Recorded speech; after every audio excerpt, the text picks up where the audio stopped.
I just pulled into the parking lot of a self-storage facility. Basically, you rent a unit, you store your stuff. Well, they called and said that the person has not been paying.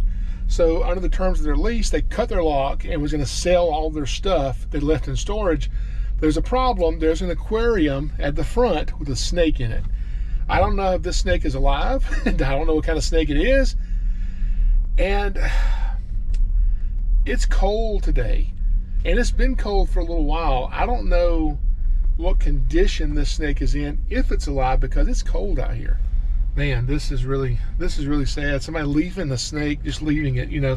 Sometimes things happen, you can't take care of stuff, and you know, life happens. But make a phone call to someone and say, hey, can you go get my snake? Because I can't take care of it. There's people that'll do that for you, you know.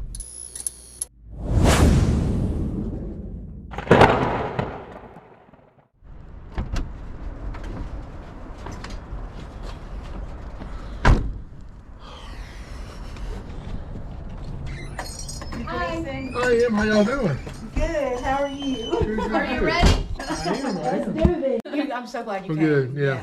Okay. All right. So I'll pop the gate, and you can just follow me out there if you want, and, Okay. And then I'll get you whatever you need. Sounds good. All right. Thank you. Okay.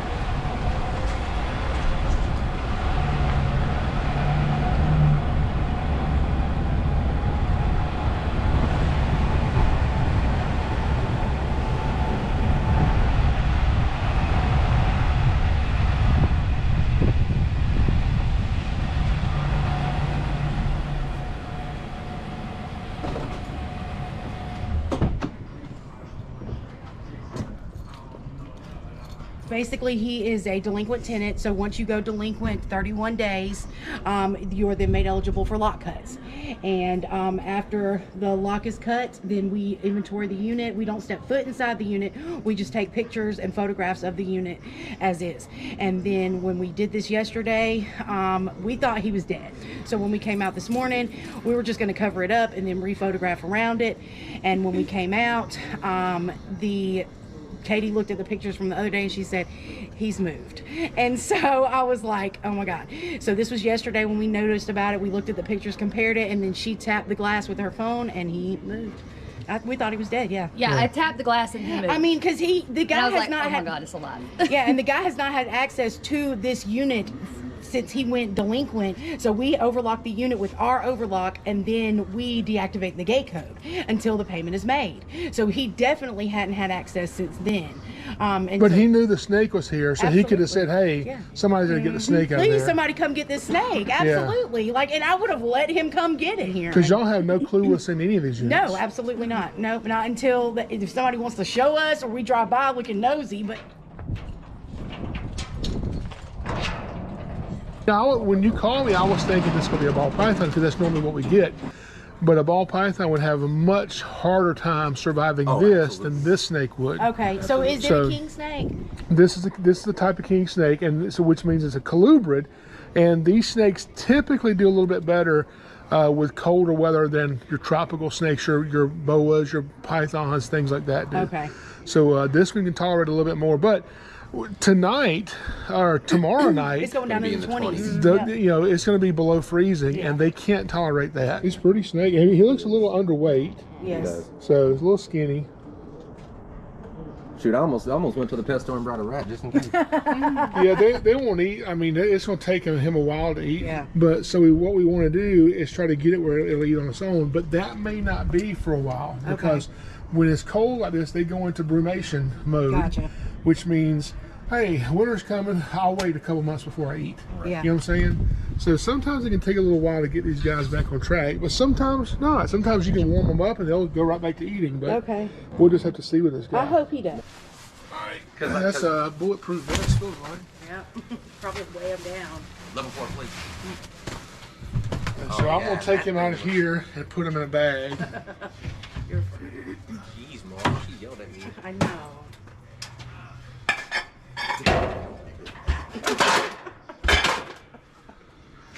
Somebody wakes up and you just see a snake with his mouth half full. Look at him. Oh, he's hungry.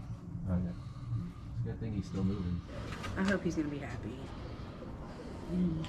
Well, he definitely feels, I mean, it's cold out here, but just feeling him, he feels like ice. Yeah. I wouldn't doubt it. Feel how, I mean, it's Oh like frozen. my God, he is. Jesus Christ. Yeah, That's I know, because he's terrible. right on this door with all the elements and everything. Oh, he's gonna bundle up to you as much as he can. Yeah, So so now. put him in this bag. Yes. Yeah, he's musking.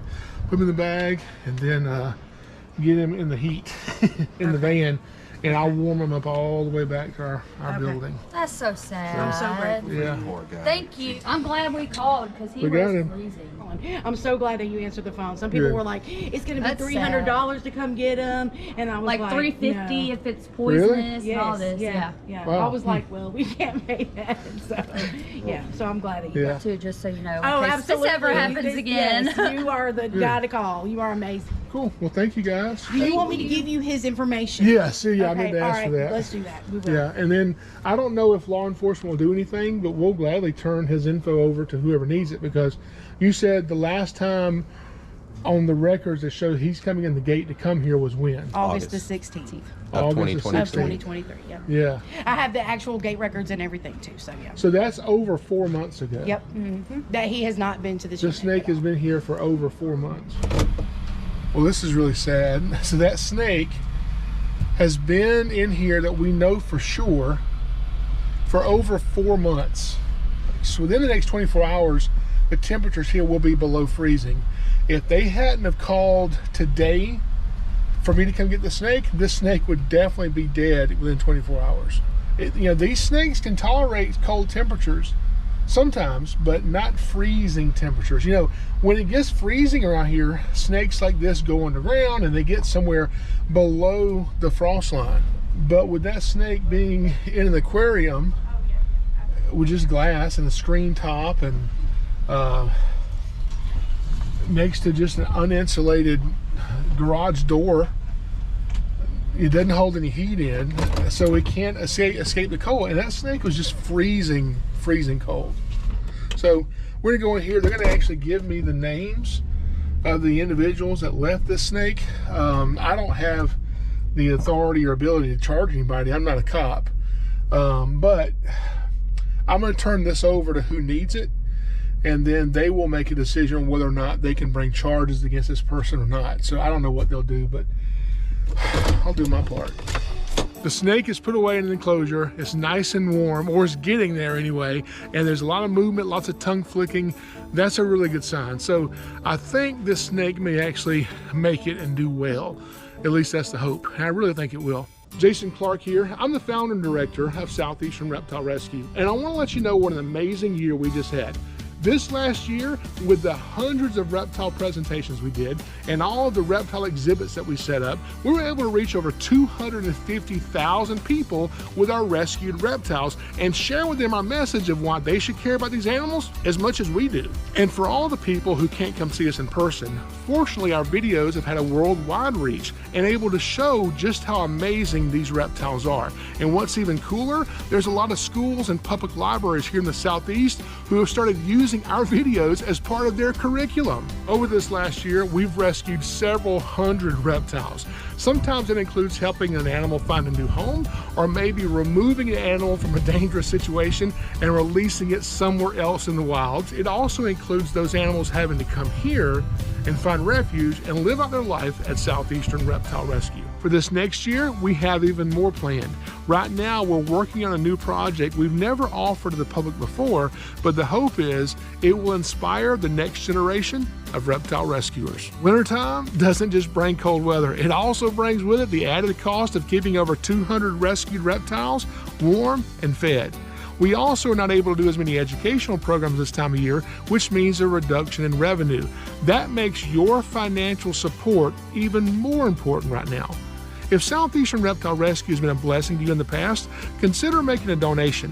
That will help us keep doing what we're doing, and we'll be able to do even more in 2024.